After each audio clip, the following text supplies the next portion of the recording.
Today, I'm going to show you a kick and bass skill that will give the bass of your song the clarity and the big sound that it must have. And as always, I personally guarantee that if you soak up all the information in this video and watch it from beginning to end, your songs will come out sounding 20% better just by applying the methods that you learn in this video. So it is no question that every EDM producer must have the ability to write a kick and bass line that bumps, that is clear, and that is so powerful that when your song plays on concert speakers or venue speakers, the audience can feel the vibrations of the kick and bass deep in their soul. A good kick and bass line will take a melody like this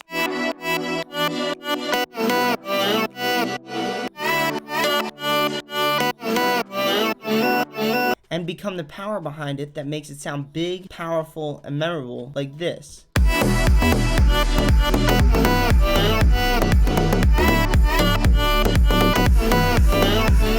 The most difficult part about nailing the kick and bass is that they are the lowest frequency instruments in the song. And the most important part of these instruments are in a frequency spectrum so low that we refer to these frequencies as sub-frequencies or sub-bass. And the best, strongest sub-bass sits in between 40 Hz and 90 Hz.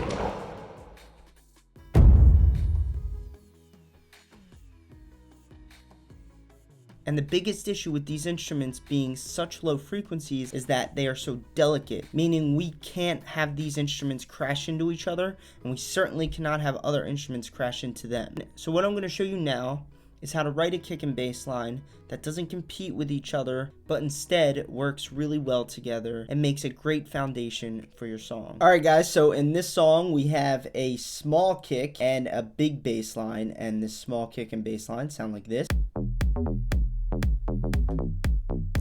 And the reason I call this a small kick is that it does not span from here like all the way out to here.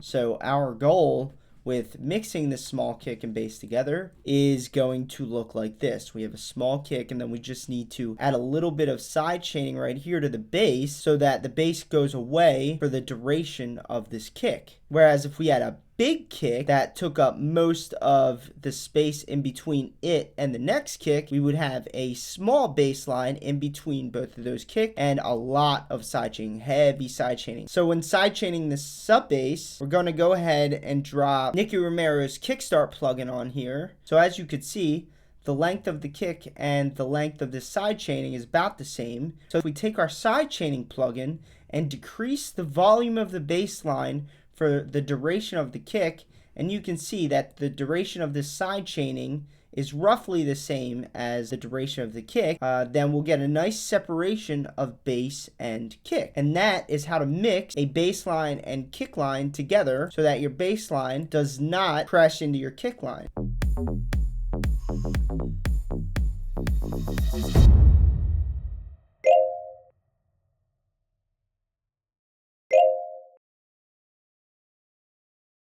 So next, I'm going to show you how to separate the kick and the bass in a song that is not the same type of song that would work with kickstart. Now, in an inconsistent rhythm, which is a rhythm like future bass and trap and pop and stuff like that, we can't get away with using kickstart because the kick is hitting at all different times. So what we have to do is we have to use a compressor to sidechain this kick and bass.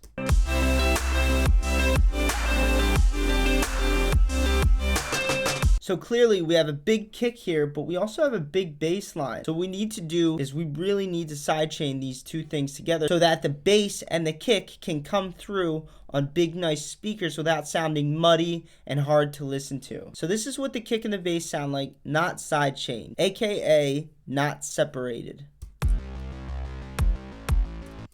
You can hear how the bass is just kind of static and doesn't have much movement. And although this might sound good in other genres, EDM, it doesn't sound good. We've gotten used to a different sound where the bass has a lot of movement and just punches you in the face. And so this is what the bass would sound like with sidechaining. Now I want you to listen to how the bass line has all this movement and energy.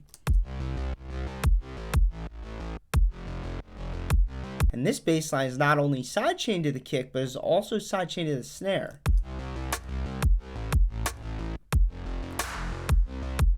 So that bass line has a lot of movement and would totally make a crowd go crazy just listening to that. So the way that you sidechain a bass line of this type to a kick is with a compressor. I'm going to show you how we're going to do this with a free compressor built into Logic Pro X here. So when sidechaining to a kick, you want to go up to the sidechain thing here and select what it is you're going to sidechain to. I'm going to select the kick. So you can hear already without touching any knobs, just because our trigger is the kick, then every time the kick happens, the bass line goes away.